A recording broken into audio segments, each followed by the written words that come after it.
Okay, so May is the time for roses, kind of the end of April through May, June. We're in the peak of rose season. And roses can be a bit confusing. So I've presented a couple times to garden groups out in the community, and they've had the question, what's the best rose? Which one should I plant? What are the best colors? What are easiest? Let me just explain that to you real quick. It's pretty easy. Basically, your grandparents grew three kinds of roses. They grew hybrid teas. That's number one seller. These are long stem roses. These are what you give your mother for Mother's Day. In fact, why buy some cut flowers for your mom? Why not give her a long stem rose called a hybrid tea? They come in different colors, but they're all one large flower on the end of a long stem. So they're perfect for cutting. The other one is Floribunda. Floribunda roses are a long stem rose, but not with one large flower. It's got a cluster of many flowers on the end of it. It's like a starburst. It's like a firework on the end of a long stem rose. They're beautiful. They usually have more flowers, but usually a little smaller. Those are Floribundas. Both of those, hybrid teas and Floribundas, smell really good. They're, really like over the top good. Then you get Grandiflora. If you just don't know what to do, I don't know if I want a hybrid tea or a Floribunda. I don't know if I want just one long stem or multiples. Well, you go with Grandiflora. You mix the two together, and that's what you get. You get long stems, you get multiples on a usually much larger bush. So a Grandiflora rose is usually at least chest high, if not head high. These are big shrubs. Whereas a usual dainty traditional rose, a traditional hybrid tea or traditional Floribunda, these are hip high, about 4 by 4 by 4. Then we get into, let me just summarize. So this is hybrid tea, Floribunda, Grandiflora. Those are the three main types. Then we get into a new series of plants that's really coming on strong. And these are the easiest ones. If you don't know where to start with shrub roses. Shrub roses, they go by different names. So knockout, easy elegance. But basically what a shrub rose is, it's on its own rootstock. So the fancy roses, it's a grafted rose, grafted cane onto a special root. So automatically you've got more complication right there. So you get a cold winter, kills off the graft, that plant's dead. So whereas a shrub rose, if it gets damaged, it's on its own rootstock. It always comes back true to its roots, no matter what happens. And so it just makes it easier. Also, shrub roses, they self-prune. And so when they're done blooming, they automatically prune itself back, drop off the old flower, and set a new flower all by itself.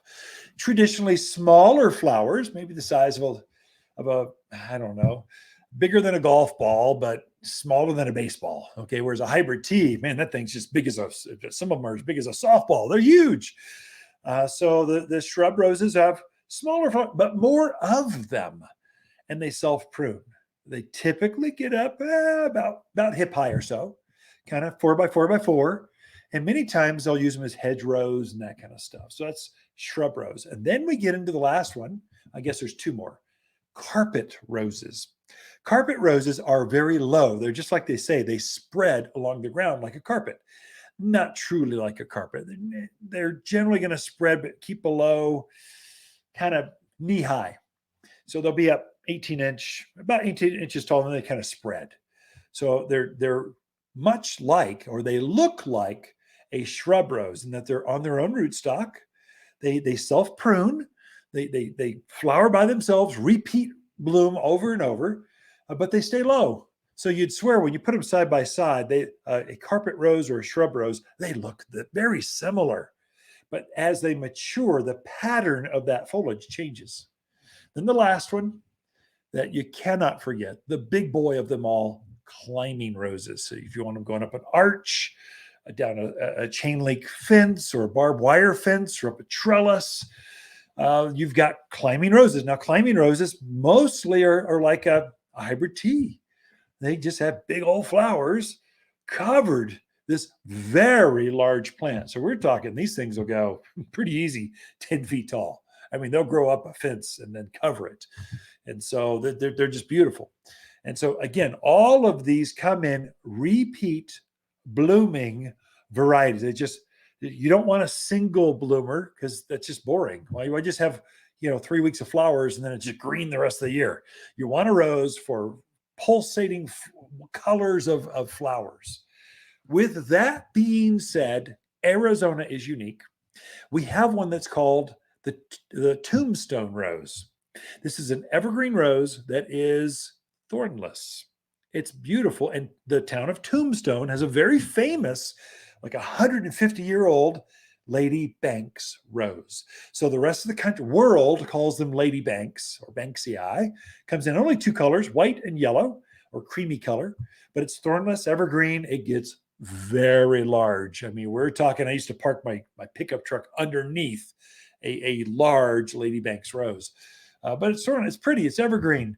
It's got a lot going on for it, but it's most famous for Tucson. It doesn't bloom very long, mainly just the spring, and then it's just once and done. But it's got a following for some reason. It's a good choice. So you got hybrid tea, floribunda, grandiflora, shrub roses, carpet roses, climbing roses, and then Lady Banks roses. And that's in a nutshell. I have 1,000 roses sitting here in the garden center right now. They're going to come into those 5 or 6 categories. That's how you shop for roses in your yard. Be right back right after this.